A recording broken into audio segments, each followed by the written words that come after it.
Shalom saudaraku sekalian, selamat pagi dan salam sejahtera bagi kita semua. Marilah menikmati cinta Allah di penghujung bulan Agustus ini dengan keteguhan iman bahwa damai dan cintanya tetap menjadi milik kita semua. Dengarlah firman-Nya dan renungan di pagi ini. Jemaat, marilah berdoa. Kami bersyukur padamu ya Allah di dalam Yesus Kristus penyelamat kami atas waktu yang Engkau sediakan kepada kami. Mengecap anugerah-Mu yang tak terhingga, kami mohon pertolongan Roh-Mu yang kudus yang mendorong kami berhikmat ketika kami membaca dan mendengar firman-Mu.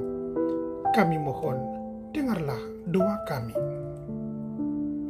Jemaat yang di rumah, siapkan Alkitab dan bukalah pada kitab Amsal pasal 25 ayat 21 dan 22. Begini firman Allah, "Jikalau seterumu lapar, berilah dia makan roti, dan jikalau ia dahaga, berilah dia minum air. Karena engkau akan menimbun bara api di atas kepalanya, dan Tuhan akan membalas itu kepadamu." Demikian. Jemaat, bacaan firman Tuhan di pagi ini menyampaikan pesan yang menarik sekaligus menantang.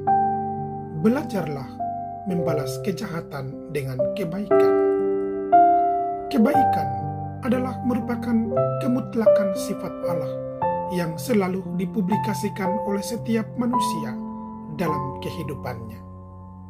Sebab sikap Allah adalah cinta dengan orang yang berbuat kebaikan. Pernahkah terbesit dalam hati kita bahwa ketika sifat kebaikan itu harus dibalas dengan sebuah kejahatan yang menyisakan amarah dan dendam berkepanjangan? Apa sikap dan reaksi kita? Memberontakkah? Melawankah? Ataukah dengan sikap membalas dengan merencanakan waktu yang tepat? Jemaat, firman Tuhan di pagi ini menawarkan sebuah wejangan hikmat yang sangat sederhana, namun membutuhkan sebuah hati yang benar-benar mengampuni. Jikalau seterumu lapar, berilah dia makan. Sungguh sebuah firman yang sangat kontra dengan sifat manusia. Tetapi Allah selalu menyenangi orang yang menyenangi kebaikan. Maka dalam kondisi apapun, teruslah ajarkan hati untuk selalu senang akan kebaikan, agar selalu ada kesempatan pada diri untuk berlomba dalam berbuat kebaikan.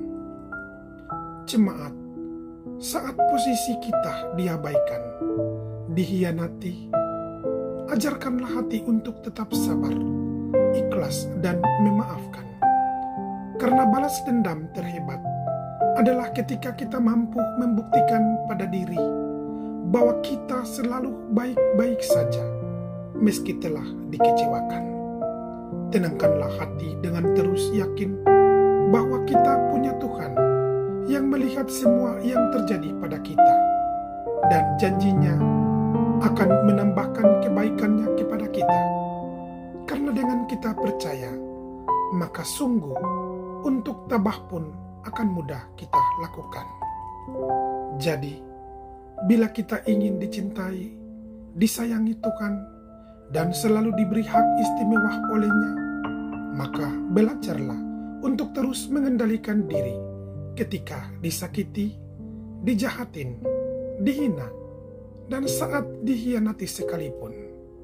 Jangan sampai rasa sakit itu menghalangi kita untuk tetap berbuat kebaikan.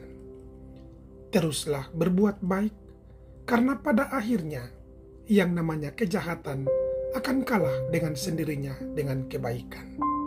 Mintalah hikmat Allah untuk terus kuatkan kita dengan kebaikan, agar sampai kapanpun hati kita tidak pernah goyah walau disakiti.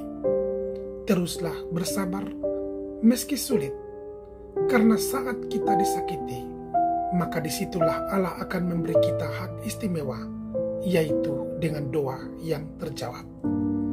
Orang jahat akan bertobat jika ia mengalami Tuhan melalui hidup kita yang bersedia mengampuni.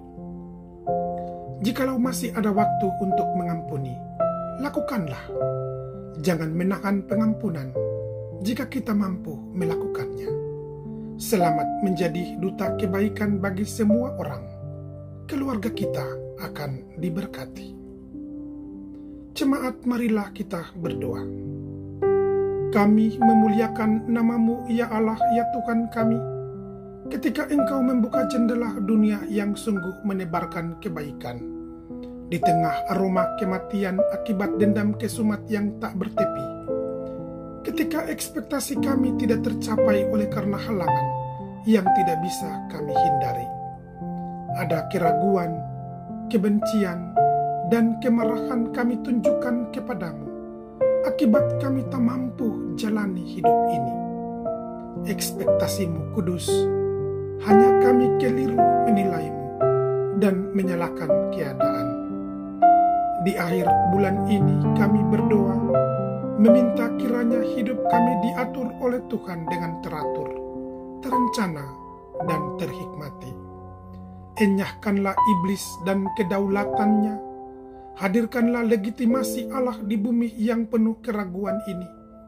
Pastikan bahwa Engkau sanggup merubah kutuk menjadi berkat, kejahatan menjadi sebuah kebaikan, yang menyisakan harmoni kehidupan yang menguat selamanya. Walau biar badai hidup ini pergi dengan segala kepingan luka yang terobati oleh-Mu, di dalam lentera ilahi-Mu, kami melihat di balik jendela ada hikmat yang mendorong kami mengubah kejahatan menjadi kebaikan.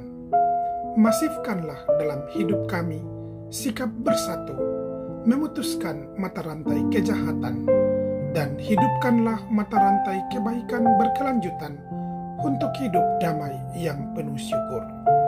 Inilah pinta kami dalam renungan dan doa kami di pagi ini. Biarlah berkat-Mu tercurah atas kami. Semoga Allah sumber pengharapan memenuhi kamu dengan segala sukacita dan damai sejahtera dan di dalam iman kamu, supaya oleh kekuatan Roh Kudus kamu berlimpah-limpah dalam pengharapan. Amin. Shalom.